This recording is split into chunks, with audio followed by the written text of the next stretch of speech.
নমস্কাৰ। এটা অতিকে গুৰুত্বপূৰ্ণ খবৰ। পাকিস্তানৰ পিছত এবাৰ বাংলাদেশৰ পাল। বাংলাদেশক শিক্ষা দিলে ভাৰতে। চুবুৰীয়া ৰাষ্ট্ৰ বাংলাদেশৰ বিৰুদ্ধে ডাঙৰ সিদ্ধান্ত গ্ৰহণ কৰিছে এতিয়া ভাৰত চৰকাৰে। বাংলাদেশৰ পৰা আমদানিকৃত সামগ্ৰী বন্ধ কৰি দিছে ভাৰতে। ভাৰতত নিষেধাজ্ঞা আৰোপ কৰা হৈছে বাংলাদেশী সামগ্ৰী। বাংলাদেশৰ কি কি সামগ্ৰী নিষেধাজ্ঞা আৰোপ কৰা হৈছে বা বন্ধ কৰা হৈছে, আমি সবিস্তাৰে এইটো যে তথ্য লৈ অহাৰ চেষ্টা কৰিম। এটা ডাঙৰ খবৰ এই মুহূৰ্তত লৈ আহিছোঁ আন্তঃৰাষ্ট্ৰীয় প্ৰেক্ষাপটৰ ডাঙৰ খবৰ। পাকিস্তানৰ পিছত এবাৰ বাংলাদেশক উচিত শিক্ষা দিছে ভাৰতে। ভাৰতে বাংলাদেশৰ বিৰুদ্ধে লৈছে ডাঙৰ সিদ্ধান্ত। চুবুৰীয়া ৰাষ্ট্ৰ বাংলাদেশৰ বিৰুদ্ধে ডাঙৰ সিদ্ধান্ত গ্ৰহণ ভাৰত চৰকাৰৰ। আৰু বাংলাদেশৰ পৰা আমদানিকৃত সামগ্ৰী বন্ধ কৰি দিছে ভাৰতে। ভাৰতে বাংলাদেশৰ পৰা ভাৰতলৈ অহা আমদানিকৃত সামগ্ৰী বন্ধ কৰিছে। ভাৰতত নিষেধাজ্ঞা আৰোপ কৰা হ'ল বাংলাদেশী বিভিন্ন সামগ্ৰী। কেইবাটাও সামগ্ৰী নিষিদ্ধ কৰা হৈছে।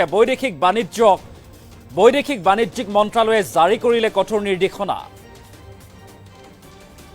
আৰু বন্দৰেৰে ভাৰতলৈ বাংলাদেশৰ পোছাক খাদ্য সামগ্ৰী আমদানিত ইতিমধ্যে নিষেধাজ্ঞা আৰোপ কৰা হৈছে। ফলৰ সোৱাদযুক্ত পানীয় স্নেক্স চিপছ বেকাৰী সামগ্ৰী নিষিদ্ধ কৰা হৈছে। নিষিদ্ধ কৰা হৈছে কপাহজাতীয় সামগ্ৰী, প্লাষ্টিক, PVC, ৰং কাঠৰ সামগ্ৰীও ইত্যাদি বিভিন্ন। আৰু এতিয়াৰে পৰা অসম মেঘালয় সীমান্তৰে নহ'ব সামগ্ৰীৰ আমদানি। পুনৰবালৈ কৰিছোঁ এটা ডাঙৰ খবৰ। মিজোৰাম ত্ৰিপুৰা সীমান্তৰেদিও বাংলাদেশৰ সামগ্ৰী আমদানিত নিষেধাজ্ঞা আৰোপ কৰা হৈছে, বন্ধ কৰা হৈছে। পশ্চিমবংগৰ ঢেংদাবান্দা ফুলবাৰী সীমান্তৰেও আনিব নোৱাৰিব এতিয়া বাংলাদেশৰ সামগ্ৰী। বাংলাদেশৰ বিভিন্ন সামগ্ৰীত এনেদৰে এতিয়া নিষেধাজ্ঞা আৰোপ কৰা হৈছে। পাকিস্তানৰ পিছত বাংলাদেশক এহেকনি এতিয়া ভাৰতৰ। ভাৰতে বন্ধ কৰিছে বাংলাদেশী সামগ্ৰী। পাকিস্তানৰ পিছত এতিয়া যেন বাংলাদেশৰ পাল। বাংলাদেশৰ বিৰুদ্ধে এতিয়া ভাৰতে একশ্যন আৰম্ভ কৰিছে। চুবুৰীয়া ৰাষ্ট্ৰ বাংলাদেশৰ বিৰুদ্ধে ভাৰত চৰকাৰৰ এই ডাঙৰ সিদ্ধান্ত। বাংলাদেশৰ পৰা আমদানিকৃত সামগ্ৰী বন্ধ কৰি দিছে ভাৰতে। বিভিন্ন সামগ্ৰী ইতিমধ্যে বন্ধ কৰা পৰিলক্ষিত হৈছে, য'ত পোছাক খাদ্য সামগ্ৰীৰ পৰা আদি কৰি কেতবোৰ বিভিন্ন সামগ্ৰী বন্দৰেৰে এতিয়া আহিব নোৱাৰিব বাংলাদেশৰ পৰা ভাৰতলৈ। বৈদেশিক বাণিজ্যিক মন্ত্ৰালয়ে জাৰি কৰিলে কঠোৰ নিৰ্দেশনা। আৰু বন্দৰেৰে ভাৰতলৈ বাংলাদেশৰ পোছাক খাদ্য সামগ্ৰী আমদানি নিষেধাজ্ঞা আৰোপ কৰা হৈছে। ফলৰ সোৱাদযুক্ত পানীয় স্নেক্স চিপছ বেকাৰী সামগ্ৰী এতিয়া নিষিদ্ধ কৰা হৈছে। নিষিদ্ধ কৰা হৈছে কপাহজাতীয় সামগ্ৰী, প্লাষ্টিক, PVC, ৰং কাঠৰ সামগ্ৰীও। আৰু এতিয়াৰে পৰা অসম মেঘালয় সীমান্তৰেদি নহ'ব সামগ্ৰীৰ আমদানি। মিজোৰাম ত্ৰিপুৰা সীমান্তৰেদিও বাংলাদেশৰ সামগ্ৰী আমদানিত বন্ধ বা নিষেধাজ্ঞা আৰোপ কৰা হৈছে। ইফালে পশ্চিমবংগৰ সীমান্তৰেদিও আনিব নোৱাৰিব বাংলাদেশৰ সামগ্ৰী। বৈদেশিক বাণিজ্যিক মন্ত্ৰালয়ে জাৰি কৰিছে নিৰ্দেশনা। বন্দৰেৰে ভাৰতলৈ বাংলাদেশৰ পোছাক খাদ্য সামগ্ৰীত আমদানিত এতিয়া নিষেধাজ্ঞা আৰোপ কৰা হৈছে। আৰু অসম বাংলা সীমান্তত এনেদৰে কটকটীয়া নিৰাপত্তাৰ ব্যৱস্থা গঢ়ি তোলা হৈছে। এতিয়াৰে পৰা অসম মেঘালয় মিজোৰাম ত্ৰিপুৰাৰ সীমান্তৰেদি নহ'ব সামগ্ৰীৰ আমদানি। পুনৰবালৈ কৰিছে এটা ডাঙৰ খবৰ। পশ্চিমবংগৰ ঢেংদাবান্দা ফুলবাৰী সীমান্তৰেদিও বাংলাদেশৰ বস্ত্ৰ খাদ্য সামগ্ৰী আমদানিত নিষেধাজ্ঞা বা বাধা আৰোপ কৰা পৰিলক্ষিত হৈছে। এটা অতিকে গুৰুত্বপূৰ্ণ খবৰ, ডাঙৰ খবৰ। পাকিস্তানৰ পিছত চুবুৰীয়া ৰাষ্ট্ৰ বাংলাদেশৰ বিৰুদ্ধে এতিয়া ভাৰতৰ ডাঙৰ একশ্যন। ভাৰতে বাংলাদেশৰ বিৰুদ্ধে ডাঙৰ বা কঠোৰ সিদ্ধান্ত গ্ৰহণ কৰা পৰিলক্ষিত হৈছে। সকলো আমদানিকৃত সামগ্ৰীত এতিয়া নিষেধাজ্ঞা আৰোপ কৰা হৈছে। এই সন্দৰ্ভত অসম বাংলাদেশ সীমান্তৰ শ্ৰীভূমিৰ পৰা আমাৰ সংবাদদাতা শ্ৰীচেন্দু চিৰৰ এক প্ৰতিবেদন এই মুহূৰ্তত আমি আগবঢ়োৱাৰ চেষ্টা কৰিম। ভাৰতে বাংলাদেশৰ সৈতে ব্যৱসায়িক সম্পৰ্ক কেইবাটাও পৰ্টৰ যোগেদি বন্ধ কৰি দিছে। যোৱা ৰাতি এখন নিৰ্দেশনা জাৰি কৰিছে বাণিজ্য মন্ত্ৰণালয়ৰ পৰা। আৰু বাণিজ্য মন্ত্ৰণালয়ে অসমকে ধৰি মিজোৰাম, ত্ৰিপুৰা, মেঘালয়, আনকি পশ্চিমবংগৰ দুটা পৰ্টত আমদানি বন্ধ কৰি দিয়া হৈছে। বাংলাদেশৰ পৰা যিসকল পণ্য অহা যোৱা কৰি থাকে, বাংলাদেশৰ পৰা প্ৰাণ বা আন বহুবিধ শীতল পানীয়, প্লাষ্টিকৰ সামগ্ৰী, কটন, এনেদৰে বহু সামগ্ৰী আহি থাকে। আৰু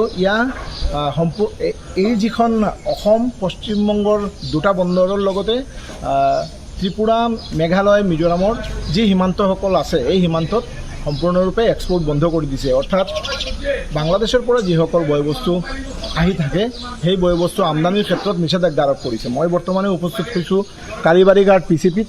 এয়া হৈছে দৃশ্য। আজি পুৱাৰ ভাগত যিহেতু বাণিজ্য মন্ত্ৰণালয়ে ইয়া বন্ধ কৰিছে, ফলতে ইয়াৰ প্ৰভাৱ ভাৰত বাংলাদেশৰ যি সীমান্ত বৰ্তী অঞ্চল অৰ্থাৎ যিসকল দুটা পোষ্ট আছে শ্ৰীভূমি জিলাত, এয়া হৈছে কালিবাৰীঘাট ফেৰী কাষ্টম আৰু এটা হৈছে সুতাৰকান্দি বন্দৰ। এই দুটা বন্দৰেদি ভাৰতীয় বা বাংলাদেশৰ পণ্যবিলাক আহি থাকে। এটা দেশৰ সৈতে আন দেশৰ সম্পৰ্ক তেতিয়া ভাল থাকে যেতিয়া এক্সপৰ্টবিলাক চলি থাকে, অৰ্থাৎ বাংলাদেশৰ সৈতে আমাৰ যি ব্যৱসায়িক সম্পৰ্ক ইয়াৰ অৱনতি হৈছে।